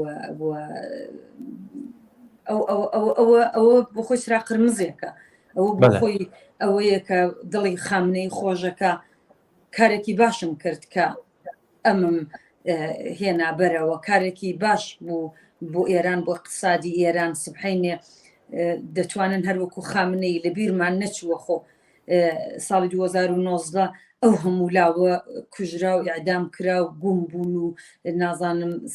بێسەر و شوێن بوون، بەڵام هەردەیان کورد ئەوە خاتمی چیەکان ئەوان باشترن و ڕەفۆرمیستەکان ئەوە دەیان هێنا ئەمەیان کرد هەتاوەکوونە دوایی خەڵک زانی بابە ئەمە جمهوری ئیسلامی دەیەوێ خامنەی دەیەوێ ئەو سیستمە خۆی ڕزگار بکە بۆ دوای ئەوە ئەمانە بێنێ ئیسفادەیان لێکا بۆ ئەو سیاستانەی خۆی بۆ ئامانجانەی خۆی. من پێم وایە تا حدێک شاید بکردرێ پزیشکیان ئەگەر ترامپ بێتە سەرکار 100% نەدەکرا بۆ ئەو ئوسولگەراکان زۆر سەختە بوو جێگەی باوەڕ بێ بۆ توزانم وەزارەتی دەرەوەی ئەمریکا یا بۆ ئەوروپا کە بڵێن بێن لەگەڵ ئەمانەی کە ئورانی و نازانم شارن تکنیک ئەمە خەریکی تەبلیغی ئەوەن ئەیوە تەبلیغی دینن لەجێ ئەوەی بێن مزاکرە بکەن و بەحس بکەن. یعنی ئەم پزیشکیانە واقعاً ڕێگەی دەربازەکات بۆ سیاستەکانی خامنەی هەروەکو باسمان کرد کە کاک ئەحمەدی زۆر بە جوانی ئاماژەی پێدا. یعنی لەوە زیاتر من بۆ خۆم نایبینم، یعنی ئینسان درۆ نەکا من نامەوێ هیچ من خۆم خۆشببین نیم و پێشم وانە خەڵکی کوردستان و ئێران و ئەوە هەر بە پێیەوەی کە ڕێی خۆیان داویانە خۆشببین نین بە ئەوە دەیانەوێت ئەم جمهوری ئیسلامیە عەلی خامنەی دەیەوێت لە قەیرانەهایەک ڕزگاری کاتە حەدێک ئەویش هێناوێتی ئەم کابرای و بە ناوی ڕەفۆرمیسم کە سبحەینێ دوای چەند ساڵی کە دیسان سەر و کۆمار هەڵبژێردرێ بڵێەوە نییە ئەوە نی هەتایەوە دێنە سەرکار هیچتان مەوفەق نیم بۆم جارە ئێوە بن. یعنی ئەوەی کە تۆزێک وەزای اقتصادی ئێران باش بوو، تۆزێک ڕابطەکانی لەگەڵ دەرەوەی وڵات باش بوو، تۆزێک بە قەولی مایلد ئەوە نییە مەسەلەی بەسوبەندی خارجی وە بەتای بدەم کالایە نەبێنەوە لە بیرم دێ وەختی خامنەی لە سەرکار بوو منی شێک لەوانە بووم دژی ئەوە بووم کە سوپای پاسداران لە لیستی تەرۆردا لاپچێت بایکۆت دەبێت لە لیستەدا بمێنێ چونکە ئەوانن ئەوە هینە دەکەن لە حیزبی چەپی من کە یوناس خۆستەدا وەختە مەسوولی بوو دەیکۆدا تۆ دژی حیزبەکەی من وێستاوی وکتم بابەجان ئێوە نازانن تەواوی ئەوانەی کە ئیو لایەن نەبا بە بۆنەوەی کە دەڵێن ئەو خامنەی هاتۆتە سەرکار یەکدانە دەریچە باز بوو بۆ دموکراسی لە ئێران با ئێمە یارمەتیان بکەین. ئەوە سیاسەتی ئوروپایە و سیاسەتی واقعاً زۆر غیرە دژی ئینسانی ئوروپاشە بۆ با پێتان بێژم. بەڵێ زۆر باشە ئەگەر بکرێت پرسیارەکان کەمێک وەڵامەکان کورتتر بێ من سپاس دوتان دەکەم. بەڕێز کاک ئەحمەد ئەگەر لە قسەکانی پێشووتردا باس لە دەنگدانەکان کرد زۆربەی دەنگەکان لەلایەن تورکەکانەوە بوو من یەک پرسیارم بوو لەم بابەتەوە خۆشتان ئاماژتان پێدا کە بەشێکی زۆر لە دەنگەکان دیارە بە ملیۆنیوانە بوو کە خۆجۆری خۆتان ئاماژتان پێدا بەشی تورکەکان بوون تایبەتەن هی ئازەربایجانی شەرقی و ئەوانەی تر ئازەربایجانی غەربی بۆی کە کوردی تێکەڵ بووە ئەمە نەبووە من پرسیارێکم هەیە ئایا تورکبوونی خودی پزیشکیان و بەهێزبوونی تورکەکان بڵین چ لە ئێران و چ لە ناوچەکە پێتاوانیە کە بڵین مەترسیەک بێ بۆ سەر کوردستان هەرچەند خۆیمە لە شۆڕشی ژینادا لە بزوتنەوەی ژنجیان ئازادیدا خەڵک زۆر هاودەنگ و زۆر یەکگرتوو بوون و نەتەوەکان هیچ جیایەکیان لە یەکتر نەبووە بەڵام لەسەر ئەمە ئێوە بۆچوونتان چۆنە؟ بەڵێ لە شۆڕشی ژینایەکێ لەو دیاردە زۆر باشانە ئەوە بوو کە لە دروشمەدریا هەم لە ئازەربایجان هەم لە کوردستان لەوێ دەیان کورد یا شاسن کوردستان لەم لادەیان کورد بژی ئازەربایجان و ئەوەی کە لەبەرەوە ئازەربایجان و کوردستان تێکەڵاوی ئێجگار زۆریان هەیە هەم لەباری مێژوویەوە هەم لە هێندێ شار زۆر تێکەڵین ئەم پێم وایە ئەمە زۆر شتێکی باش بوو و دەبێ ئەوەش هەر درێژەی پێ بدەین بەڵام ئەوە ناشارێتەوە کە لە ئێران ڕاستە سیستەمی میلی لەسەر ئازەریەکان لەسەر تورکەکانیش هەیە چونکو زمانی ئەوانیش قەدەغاکراوە بەڵام لەباری مێژوویەوە ئازەریەکان لە ئێران هەمیشە دەسەڵاتێکی باڵایان بووە یعنی ئەگەر ئێتنیکی فارسی لێ دەرکەین لە باخەکەیە ئازەریەکان لەبەرەوەی شیعە بوون هەمیشە دەسەڵاتێکیان بووە ئەم پزیشکیان دیارە لە مەهاباد لەدایک بووە کوردی ئەزانێت چونکو لە مەهاباد کوردی فێر بووە بەڵام لەبەرەوە بنەماڵەکەی تورکە بە تورکی دیارە لە ماڵەوە قسەی کردووە ئێستاش بە فارسی قسە دەکات لە هەجە تورکیەکەی دیارە و لە یەک دوو جێگاش بە تورکی قسەی کرد هەرچەند یەک تۆزێکی زۆر کەمیش بە کوردی قسەی کرد ئەما وا دیارە لە ئازەربایجان ئەمە لانیکەم لەگەڵ لایەنگرانی جمهوری ئیسلامی لە ناو لایەنگرانی ڕێفۆرمیست و هەمویانە باشتر وەرگیراوە ئەم مەسەلە بۆیە بەڵام من حەزەکەم ئاماژە بە شتێ بکەم ژەوەی خامنە یەکێ لە شارەکانی ئازەربایجانە خامنەی خۆی ڕاستە لە مەشهەد لەدایک بووە بەڵام بنەماڵەکەی خەڵکی خامنەن و لە ماڵەوە تورکی قسەیان کردووە بۆیە خامنەی خۆی تورکیەکی باشە زانێ و تقریبا نازام نزیکەی 20 ساڵ لەمەوە بەروابزانم شتێکی ئاوا سەفەرێکی کرد بۆ خامنە کلیپەکەیان داناوە کلیپەکەی هەیە بە تورکی قسە دەکات بۆ خەڵکەکە و خەڵکەکە زۆر خۆشحاڵ بەڵام تۆ لە کوردستان قەت نابینی کە کەسەکە گە تۆزە کوردیش بزانێ ئەو کارە ناکە بەبەستمەوەیە کە بڵێم بڵێ بۆ پزیشکیان هی ئەوە نەبوو کە تئۆریسیەنێکی زۆر باشە و سیاستمەدارێکی زۆر گەورەیە هیچی نەکردووە لەو بابەتەوە یعنی هیچ سیاستێ لە ئێرانە نییە کە مۆرکی پزیشکیانی پێوە بێ تۆ بڵێ ئەها ئەو سیاستەی دەرەوەی یا ئەو سیاستە ئابوورەی ناوەوەی بۆ وا بێ پشتیوانی لێ بکەین بەڵکو ئەوەیە کە لە زۆر جێگا دیار بووە لە زۆر جێگا لەگەڵ سوپای پاسداران بووە لە هەموو بەشەکانی وڵاتە کاری کردووە و ئەمەی کە تورکە ئەمەیان وەکو ئیمتیازێ داناوە تورکەکان و ئەوانەی کە لە ئازەربایجانن بە بۆچوونی من ئەو خەیاڵیان بۆ دروست بووە کە گۆیە ئەگەر سەرە کۆمارێکی ئازەری پەیدا بوێ مافی پارێزگاریەکە لە مافی ئازەریەکان لە ئێرانە کەم پێم وایە نییە چونکو ئەگەر مافی ئازەری پشتیوانی لێ بکرێ ئەی مافی بەلوچ و کورد و تورکمەن و عەرەب و ئەوانەی کە لە ئێران ئەوانە چی دەدێ بۆیە ئەوە جێگای سەرنجە من پێم وانە بوو ئەوەندە من ئەمڕۆ زانیم کە ئەو هەموو ئازەریە دەنگیان داوە بە پزیشکیان بەڵام بە نەزەری من ئەوەیش فریودانێ زیاتر هیچی تر نییە و باوەڕ ناکەم هیچ ئاڵوگۆڕێک لە ژیانی ئەوانە پێک بێنێ زۆر باشە ئەمە کەمتر لە 10 دقیقە کاتمان ماوە هی بەرنامەکەمان دوو پرسیاری کەم هەیە هاوڕامینە ئێوە کە لە دەرەوەی وڵاتن دیارە نزیکەی 10% خەڵکی ئێران لە دەرەوەی وڵات دەژین ئەم بەناو هەڵبژاردنە چ دەوری یەکەمی و چ دەوری دووەمی ئێوە چۆنتان بینی ئایا بەشداری لەو بەناو هەڵبژاردنە چۆن بوو خەڵکی ئازادی خواست لە دەرەوەی وڵات چۆنیان بەرگری کرد لەوەی کە ئەم بەناو هەڵبژاردنە لەوێژ بە باشترین شێوە بایکۆت بکرێت. دیارەکە ئەو کاتی بەناو هەڵبژاردن بوو تەزاورات و زۆر ئەوانە بوو لە بەردرگای سەفارەتی ئێران لە سوێد لە ستۆکۆڵم و ئەوانەی کە من دەیان ناسم سەرنجیان بۆ ڕاکێشا و بوانەی کە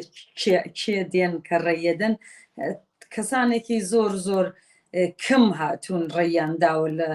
لە ستۆکۆڵم وە هەتا لە یەتۆبۆریژ لەو دوو جێگەیە خەڵگەی توانی دەنگ بدا و دیارە ئەوانەش کە واقعاً فاڵانژی خودی و جمهوری ئیسلامی بۆ یا کەسانێک چوزانم کە بە خاتری ئەوەی کە سەروەتیان هەیە یا ئەوەیە خاک و مڵکیان هەیە مەجبوریان کردوون یا خۆیان لیستویانە دەنگ بدەن ئەینا بە عام خەڵک لە ئەوروپا هەیە شاید بە خاتری ئەوەی کە ئەم پزیشکیان بە قەولی معروف ئەوەیە کە ڕەفۆرمیستە یا وا لە قەڵەمەدرێ کەسانێک بن کە خۆش باوەڕ بن دەنگیاندا بێ وەکو ئەو خانمە و ژنە کە کاک ئەحمەد مەسەلەن ئاماژەی پێدا لە ئەمریکا ئەو دەنگەی داوێ یا بەعزە کەسێکە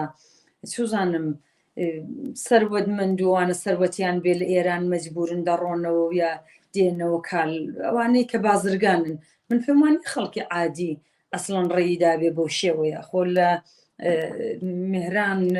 عەباسیان لە ئیران ئینتەرناشنال مساحەبی کردو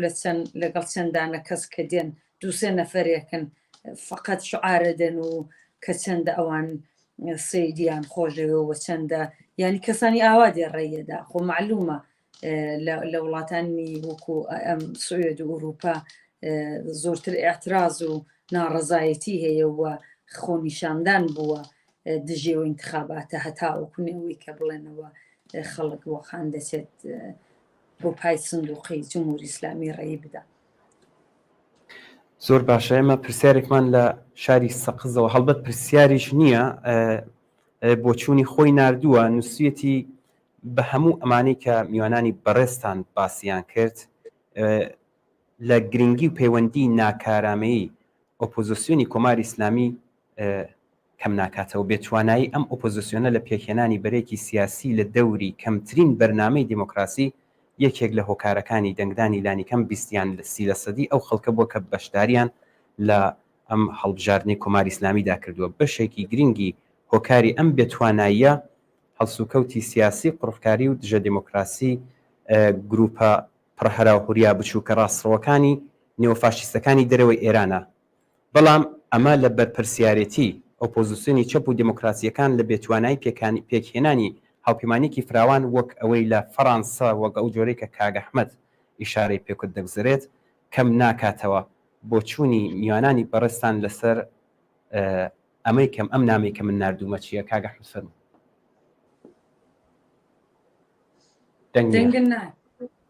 ئێوە هینتان کردووە فەرموو کاک ئەحمەد. بە بۆچوونی من یعنی ئەو زۆر ژیرانەیە و قسە زۆر دروستە لە فەڕەنسا شتێکیان دروست کرد بە ناوی بزوتنەوەی خەڵکی نوێ و ئەمە هەموو چەپەکان چوونە ناو ئەوە بەداخەوە لە ئێرانەوە نەک لە ئێران نەکرا لە کوردستانیش نەکراوە ئێستا بۆ نمونە مەسەلەن ئەگەر هێزەکانی کوردستانی لای خۆمان هەمویان یەک بەیانیان بدا یەک دانە نەک ئەوەی هەر کەسێ بۆ خۆی یەک بەیانیان بدایە لە یەک پاراگرافە کە لەبەر ئەوە ئێمە داواتان لێ یەکەین بەشداری مەکەن لە هەڵبژاردنە و ئێمە ئاڵتەرناتیڤمان ئەمەیە ئەویان نەکردووە لە ئاستی ئێرانیشان نەیان کردووە یعنی ئەمە هەڵەیەکی گەورەیە جا ئەو کەسانەی کە تەلەڤیزیۆنێکیان بەدەستەوەی یان میکرۆفۆنی ڕادیۆیەکیان لە بەردەستایە کاری خراپەکەن جنێویان داوە بە ژنێکە لە لەندەن من کلیپێکم بینی لە لەندەن ژنێک خەریکە هەچێ بۆ سەفارەتی ئێران من حەز ناکەم شتەکە تکرارکەمەوە لێرە جنێوێکی وا ناموسی پێدەن کە ئینسان شەرمەکە ئەسڵن من کوتم ئیلاهەی هێک لە ئەمریکا کە ساڵهای ساڵە زۆربەی ژیانی لە ئەمریکا ژیاوە و مێردی ئەمریکایی هەیە ئەڵێ چم دەنگە دەم قابلە تۆ بچی جنێوی پێ بدەی بڵێ بۆ دەنگە دەی دەتوانی قسەی لەگەڵا بکەیت بەڵام حەقی خۆیەتی چووە دەنگی داوە ینی ئەمجار بەشێک لەوانە دەبێ ئەو ڕاستیە قوبولکەین کە لە پرسیاری ژیرانەی ئەو بەڕێزەدا هەیە کە بەشێ لەوانەیە کە چوون دەنگیاندا لە ناو ئێرانیش لەبەرەوە هیچ دەنگێکی هاوبەشیان لە دەرەوە نەبیست. ئەگەر ئۆپۆزیسیۆنی ئێران و ئۆپۆزیسیۆنی کوردستان مەسەلەن ئەوانیش 10-15 حزب بەیەکەوە بەڵام یەک پلتفۆرمی بچووک بیاندا شتێکیان پێشنیان بکردا بیان وتا ئێمە ئاواکەین ئەوان لەوانە بوو خەڵکیی زۆر کەمتر لەوەش دەنگ بدا بەڵام تۆ هەر کەسێ لە ماڵی خۆیان دەڵێن نەچی ئەوە خراپە ئەوە وار لێکە ئەوە وار لێەکە نەچی دەنگ بدەیت ئەڵێ ئەی چی بکەم یعنی ئەی چی بکەم دەنگم نەدا بە و ئێمە دەڵێن خەڵک دانێکم بینی نووسی بووی خەڵک لە باتی سنۆقی دەنگدان چێ خۆ پیشاندان کە ئاخرەوە لە جێگای گەرمەوە قسەکردنە ئەوەی کە خۆ پیشاندانی کردووە بە خوێن ئەی گەوزێن نەناو خوێن تو گاڵتە نییە تۆ کوڕەکەت کچەکەت مێردەکەت ژنەکەت براکەت خوشکەکەت کە چوو بۆ خۆ پیشاندان دڵنیانیت کە لەوە ئەگەڕێتەوە یا ناگەڕێتەوە ئەو زۆری فەرقە لەگەڵەوەی کە تۆ لێرە چی لەبەر سەفارەت تا بوێسی یا لە جێگایە دش بە خامنەی و دش بە هین قسە بکەیت بۆڵێ من ئەو ڕەخنەمە زۆر پێ دروستە زۆر لە جێگای خۆیەتی و پێم وابێ ئەمە هەڵەیەکی گەورەیە و ئەسقەزا نمونەی فەڕەنسا کە ئەوی ژاماژەی پێکردووە نمونەیەکی زۆر جوانە و من هیوادارم ئەوەن زۆری نەماوە 3 چارێکی تر فەڕەنسا نەوەڵا ڕایانگەاندووە تا ئێستا حتمەن دەڵێ کە هینەکان بەرەو کوێ چێ بۆیە قسەکەی دروستە من ئەگەر جارێکی تر دەرفەتم بوو بە 2 دقیقە لەسەر ترامپ و ئەوانش قسەیەکم بوو ئەگەر وەخت بوو وەختیش نەبوو قەیناک ئەمە کەمتر لە 3 دقەمان هەیە ئەگەر دەکرێت یەکی من یەکی 1 دقە و نیمتان پێ دەم فەرمون کاک ئەحمەد دەبا نەخام قسەکەی خۆی بکات ئەو من زۆرم کرد زۆر باشە هەڵڕێم لە فەرموو فەرموو بەڵێ منیش پێم وابێ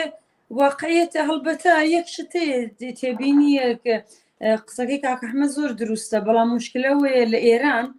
لە سەراسەری ئێراندا لە کوردستان کە ئۆپۆزیسیۆنەکەی کوردیە ڕاست و چەپە بەڵام لە سەراسەری ئێراندا ئالتەرناتیڤی وەهان نییە شاپەرستەکان بوون کە حەولیاندا لە دەرەوەی وڵات لەگەڵ برادەرانی وەکو کاک عەبدوڵڵا و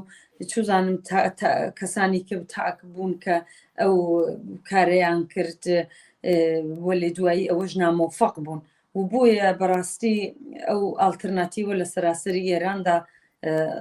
سەخت بووە تا ئێستا لە کوردستانە چەند نمونە هەیە کە لە دەورای پێشووی انتخاباتیشدا کە کۆمەڵە و حیزبی دێموکرات و پەژاک و ڕای کاریگەر و ئەوانە بەیەکەوە کۆمەڵەکان هەمویان چوزانم داوایان کردو لە خەڵکی کوردستان بەشداری نەکەن واقعان یال داوایان کردو لە خەڵکی کوردستان مان بگرن هەموو ئەوانە وەڵامی خۆی وەرگرتوێتەوە هیوادارم من بۆ خۆم هیوادارم لە ئایندەی دا لە هەمووی ئێران و لە کوردستانیشدا هەمچنین دموکراسیەک ببێت کە تۆ جیاواز لەوەی حیزب و ئایدۆلۆژی جیاوازەتێ حیزبی جیاوازەتەوە لێ بەیەکەوە بتوانن یەکگرتوو بن دژی ئەو ڕژیمی جمهوری ئیسلامی و ئەو هاوڕێمینە 5 دقیقەم کات وەرگرتووە فەرموو بڵێ هەر ئەوەی کە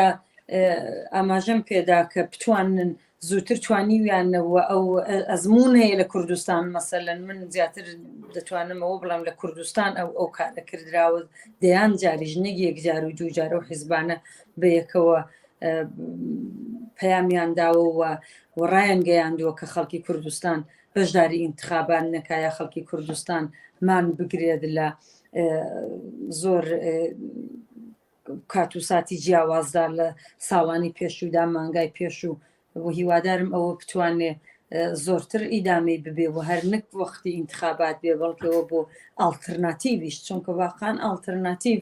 بۆ کوردستان و بۆ ئێرانی زۆر مهمە دیارە ئێمە من بۆ خۆم زیاتر دەتوانم نەخش و ڕۆڵم ببێ لە کوردستانە هەتاوەی لە ئێران چونکە زۆر حساب لەسەر ئێمەمانانیش ناکەن کە بێتە سەر ئەوەی کورد هەرچۆن خامنەی بە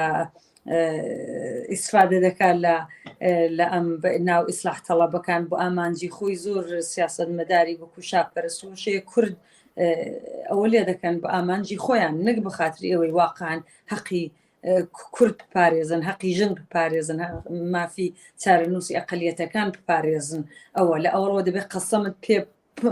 بخۆی کە ئەتۆ تازیە تەلەبنی ئەتۆ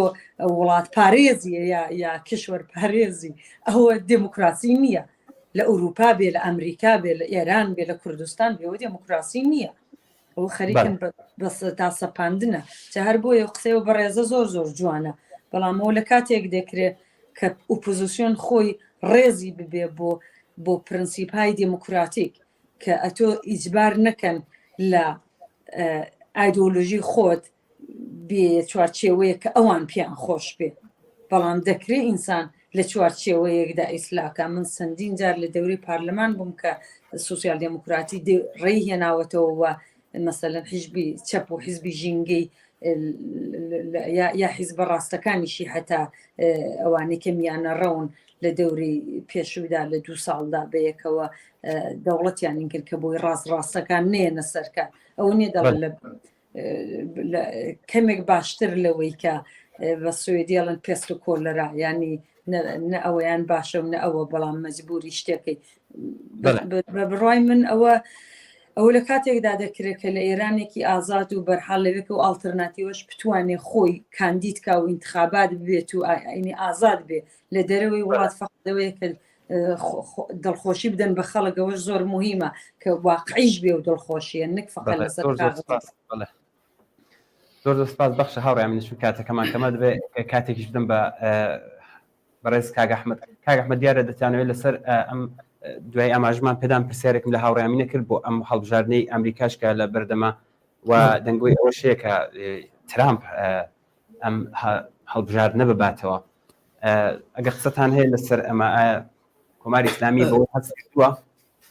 بەڵێ وڵات جارێ من بە خبرێکی خۆش ئەوەیە کە ئەوە بەدزیەوە چاوم لە نەتیجەی هەڵبژاردننی فەرانسە کرد خۆشبەختانە ئەو بەرەی ڕاسیستەکان بەرەی نەژاد پەرستەکان سەرکەوتنیان بەدەست نەهێنا و ناتوان دەوڵەت پێک بێنن و ئەو یەکگرتوویەی چەپ کاریگەری زۆر باشی بووە هەرچەند سانتریش هاتووەتە سەر ئەوە بەجێ خۆی بان بێنێتەوە ئەمە خبرێکی خۆشە و ئەمە بە بۆچوونی من ئەزمونێکە کە دەتوانین شتی لێەوە فێربین ناتوانێت هەر حیزبێ بۆ لای خۆی بکێشێ بڵێ وڵای ئێمە ئامادەین لەگەڵ هەموو حیزبەکانە کار بکەین بەڵام حیزبەکەی ئێمە لە هەمووی باشترە و بەرنامەکەی خۆمان باشترە ئەوە بەجێ بێڵم بۆ جارێکی تر ئەگەر فرسەت بوو بەڵام لەسەر ترامپ حەزەکەم ئاماژە بە یەک شت بدەم ئەویژەوەیە جەماعەتێکی بەتایبەت شاخوازەکان سەڵتەنە تەڵەبەکان لە ئێران خەریکن لەو کاناڵانەوە کە هەیان هەیە پێمان بڵێن کە هاتنە سەرکانی ترامپ بە قازانجی خەڵکی ئێرانە و ترامپ لە هەنگریەوە ئێرانە جمهوری ئیسلامی ڕوخێنێ واکە من حەزەکەم ئاماژە بەوە بکەم کە ساڵی 98 ئێران یعنی ساڵی 2019 وەزیری سەرۆکوەزیرانی ژاپۆن ناوی شینزۆ ئابێ بوو شینزۆ ئابێ دیداری ببوو لە ژاپۆن لەگەڵ ترامپ سەرفەری ئەوەی کردبوو نامەیەکی دابوو بە شینزۆ ئابێ و توی ئەو نامە بە خامنەی ئێمە ئامادەی گفتوگۆ لە دانوستاندنین لەگەڵیانە کە خامنەی چوو بۆ لای نامەکەی بۆ بر زۆر بێحورمەتی کرد وتی بە حورمەتی تۆ قسەیەکی لێ یەکەم بەڵام نامەکە وەرناگرم تۆ تەماشای ئەو ئەخلاقی سیاسیە بکە نامەکەی هەتا لێ وەرنەگرت بۆیە و یەک جاری تریش خامنەی ترامپ وتی من دەستم چوو بۆ دووگمەکە لی بدەم بۆەوە چەند موشەکێ بەرەو ئێران بتەقێنن لە ئاخرین ساتەکانە پەشیمان بوومەوە جەماعەتێک لە دەرەوە لە ناو سەڵتەنەت خوازەکانە یانەوێ پێمان بڵێن کە گۆیا بایدن لایەنگری مانەوەی جمهوری ئیسلامیە بەڵام ترامپ نییە ئەگەر سەرنجێ لە جغرافیای دنیا بکەین ئێستا لە شەڕی ئوکراینایەکێ لە کێشەکانی بایدن ئەوەیە ئەڵێ هەرەگەر من گەیشتم بە قودرەت دوای مانیە شەڕی ئوکراین تەواوە بێ یەک تەلەفۆنەکەم تەواوە بێ هەموو کەس دەزانێت ترامپ دۆستی پوتینە و هەموو کەسیش دەزانێت پوتین دۆستی ئێرانە قابلە ترامپێکە دێتە سەرکار بۆ بەرژەوەندی خۆی لە دنیا ئامادەی سازش بێ لەگەڵ پوتین بەڵام لە پوتینی قبول نەکە بڵێ بابە من کارەکەت بۆ جێبەجێەکەم لەگەڵ ئێرانە ئێرانی ژێرمە سەرخەت بۆ ترامپ وەک خۆی دەڵێ گەورەی ئەمریکا مهمە و حەزەکەم یەک شتیشی لێ زیاد بکەم لێرەدا ئەو کەسانەی کە دڵیان خۆشە بە هاتنە سەرکاری ترامپ بزانن کە ترامپ هەڵبژاردننی وەک ئەردۆغان وایە هەڵبژاردننی وەختی قوبوڵە کە خۆی سەرکەوێت هەر سەرکەوتنێکە ئەردۆغان چەندین انتخاباتی هەڵوەشاندەوە لە تورکیە لەبەرەوە حزبەکەی خۆی سەرکەوتنی تەواوی بەدەست نەهێنا بوو ببورن قسەکان تۆزێ درێژەوە بوو هەر ئەوە بوو زۆر سپاس بۆ ئەو بانگهێشتنەتە زۆر سپاس بۆ هەردوو بەڕێزان هاوڕێ ئامینە کاکەباوە پارلەمانتاری پێشووی وڵاتی سوئێد و هەڵسوراوی سیاسی و بەڕێز کاک ئەحمەد ئەسکەندەری لێکۆڵەری سیاسی زۆر سپاسان دەکەم بۆی کە داوەتیمەتان قبول کردو لە بەرنامەی ڕاستەوخۆی ئەم شەوماندا بەشدار سپاس بۆ هەموو لایەکتان زۆر سپاس زۆر سپاس یەک پەیاممان بۆ هاتووە لە شاری سنەوە نووسێتی بەشداری بەربڵاو لەم هەڵبژاردنەدا بە تایبەت بۆ کۆماری ئیسلامی و ڕێبەرایەتی لە چەند ڕۆوە گرنگ بوو بزوتنەوەی شۆڕشێرانەی ژن ژیان ئازادی پایەکانی کۆماری ئیسلامی هەژان وە لە هەموو کاتێک زیاتر زەقی بناغێک کۆمەڵایەتیەکانی کۆماری ئیسلامی نیشاندا کۆماری ئیسلامی دوای سەرکوتکردنی خوێناوی ئەم بزوتنەوەی ویستی بە زەبروزەنگی سیاسی ئەم بزوتنەوەیە زاڵ بێت بۆەوەی کە زۆرینەی خەڵک سابتی کاکە زۆرینەی خەڵک گوزار نین کە بیانێت لە کۆماری ئیسلامی بگذێت ئامانجێک کە ڕێژەی بەشداریکردن لە خوار 50% تەنانەت لە خولی دووەمی هەڵبژاردنەکان و سەرڕای جەمسەرگیری ڕواڵەتی هەڵبژاردنەکان پێناچێت لە دەوری پزیشکیەکان و جەلیلی بەدی هات بێت بڵێ زۆر سپاس بۆ کاکشارم لە شاری سنە ئەم پامەی ناربوو سپاس بۆ هەموو عزیزانە کە لە بەرنامەی ئەم شەوماندا بەشدار بوون و پامیان ناردووە ڕاو بۆ چوونەکانیان لەگەڵ ئێمە گواستەوە بڵێ بەرنامەکەمان هەرو جۆرێکە ئاگادارن ڕۆ بە کۆتایی ئەوەی کە لە کۆتاییدا دەبێت بڵێن پێویستە لە سبەی ڕۆژی دوای کۆتایی هاتنی ئەم شانوی هەڵبژاردنەوە بە بەردەوامی هەوڵی بۆ بدرێت بریتە لە پەرەپێدان بەو بزوتنەوە بەرینە داواکاری تەوەری کەویست و داواکاریەکانی تەنانەت لە ئاستی بەڵێنیشدا لە دەیبەتەکانی هەڵبژاردن و تەنانەت لە قسە و باسەکانی پزیشکیانیشدا کە خۆی بە ڕفۆرخواز ناو دەبات هیچ ڕنگدانەوەیکی نەبوو بزوتنەوەی کرێکاران ژنان خانەنشینان پەرستاران مامۆستایان پەراوێزنشینان خوێندکاران و نەتەوەستەم لێکراوەکان دەبنە مێحوەری پێشهات و ئاڵوگۆڕە سیاسی و کۆمەڵایەتیەکانی داهاتوو لە ئێران لە ڕوتی وەهانەبەردێکی بەردەوام و بێپسانەوەدایە کە وشیاری و ڕێکخرا و ڕێبەریش شکڵ دەگرێت زۆر سپاس بۆ ئەوەی کە تا ئێستا بینەرمان بوون هیوادارین کە بەرنامەی ئەو شەوشتان بەدڵ بێت و کەڵکی پێویستیشان لێوەرگرێت تا بەرنامەیەکی ڕاستەوخۆی تر هەر بەژین بەشادی